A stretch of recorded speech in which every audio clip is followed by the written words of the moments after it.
It's the Tuesday after Easter, and we continue to pray in celebration of Easter this whole week to let Easter enter into our hearts and change our perspective on so much of our lives. And so we want to look at the gospel reading for today, and it's a beautiful one.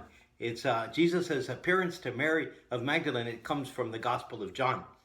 But Mary stayed outside the tomb weeping, and as she wept, she bent over into the tomb and saw two angels in white sitting there, one at the head and one at the feet where the body of Jesus had been. And they said to her, "Woman, why are you weeping?" She said to them, "They have taken my Lord, and I don't know where they laid him." When she had said this, she turned around and saw Jesus there, but did not know it was Jesus. Jesus said to her, "Woman, why are you weeping? Whom are you looking for?"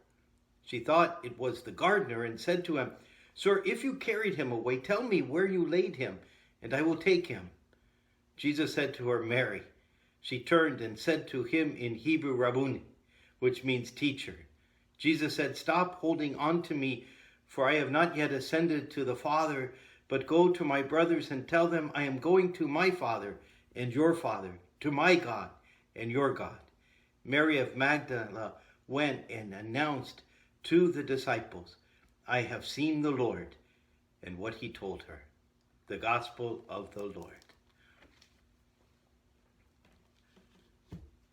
Mary of Magdala, Mary Magdalene, is known as the apostle to the apostles because Jesus sends her to them to announce his resurrection. And she goes with a news that is incredibly joyful. Yesterday we saw that fear and that joy were combined. In this passage, it's wonder and joy that's part of the message that she will carry. And the disciples, therefore, receive it with some sort of skepticism. But then Peter and John go back to the tomb. They begin to realize something truly unusual has taken place.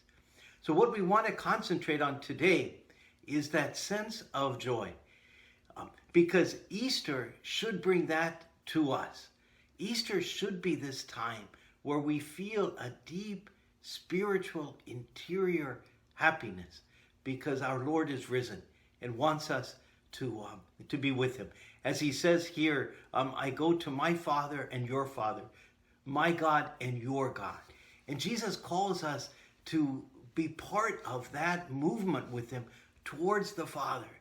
So what I'd like to encourage you to do is to ask the Lord for a deep sense of joy, in that you, like Mary, will be an apostle to the apostles, but an apostle carrying good news, joyful news, that joyful news that rings throughout the Easter season.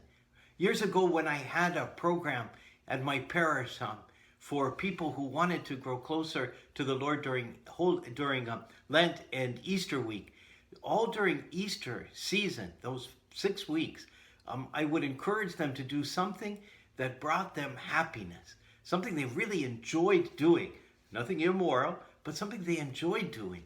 And that would be their way of celebrating Easter partially, along with prayer and other things. But that they would get a sense that just as in Lent it's appropriate to give something up, during Easter it's appropriate to do something that brings us happiness. In the prayers for the breviary, there's a prayer that says, "Fill us with joy, fill us with joy." And so I encourage you for two things: that you pray for that joy, that maybe what Dorothy Day called the duty of delight, to feel a delight in life. And the second thing is to find something that you really enjoy, and to do that consciously and aware that you're doing it in order to celebrate Easter, that Easter will be a time of great happiness for you, and you're embracing that because the Lord has risen. The third thing, and this is something, who knows what you can do, but beg the Lord that you can be an apostle of the joy and the resurrection of Jesus, just as Mary of Magdala was. We'll see you tomorrow.